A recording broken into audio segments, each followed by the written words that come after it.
Welcome to Grief Matters, a podcast that features conversations about life and death.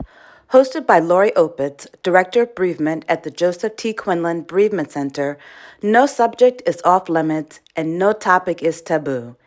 Please submit your questions about anything end of life, dying, death, and grief to KarenAnnQuinlanHospice.org/Grief Matters. Hi, everyone. Today I'd like to talk about something that I became very aware of again, and in a much stronger way, after going to a funeral mass and repast. And that is how all of us get to go back to our normal life. And as I sat at the repast, I listened to some of the conversations happening at the table, and I was part of that. And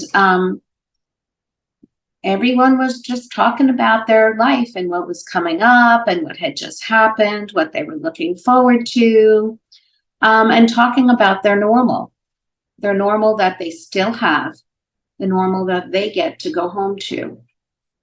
And even as I walked into the parking lot towards my car, I noticed people were already on their phones and checking in with messages and seeing what was going on.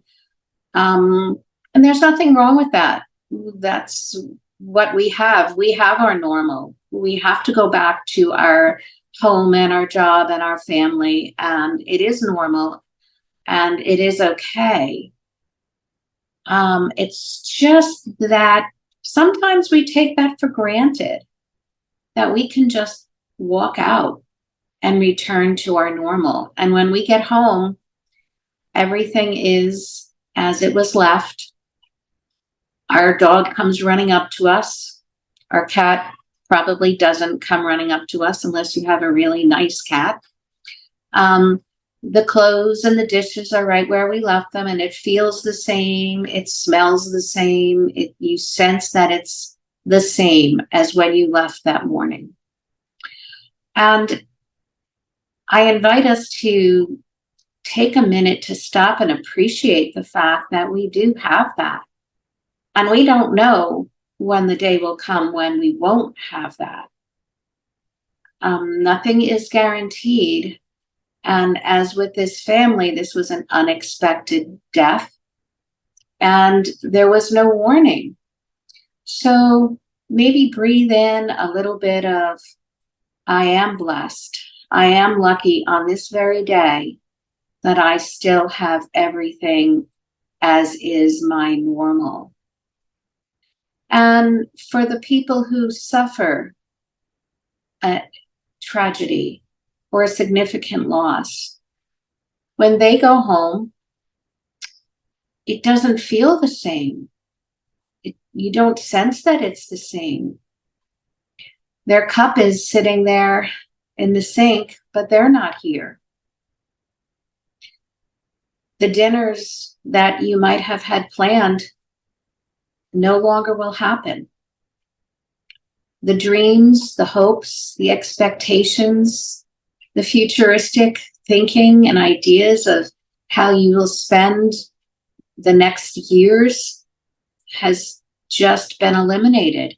Everything looks and feels different now. Your world has changed. And every day, you'll have to carry that, missing them. And it sounds like just nothing but sorrow. And that is not the case. But I cannot minimize the fact that your life has changed, has been significantly impacted in so many ways, spiritually, mentally, physically, emotionally, behaviorally. It's just different now.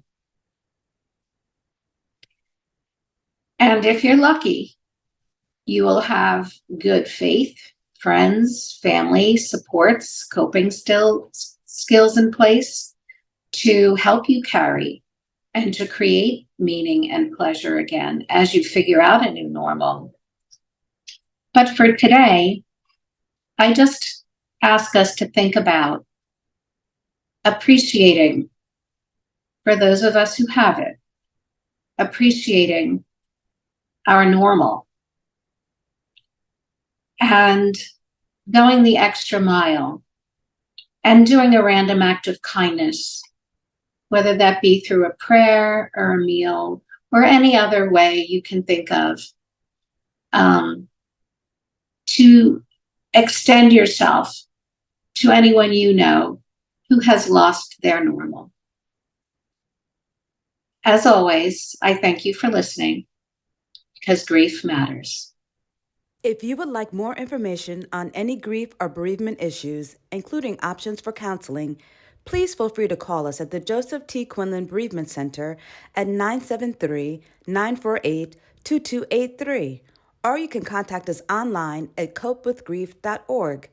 Please remember to subscribe to the Grief Matters podcast on Apple, Spotify, or wherever you get your podcast.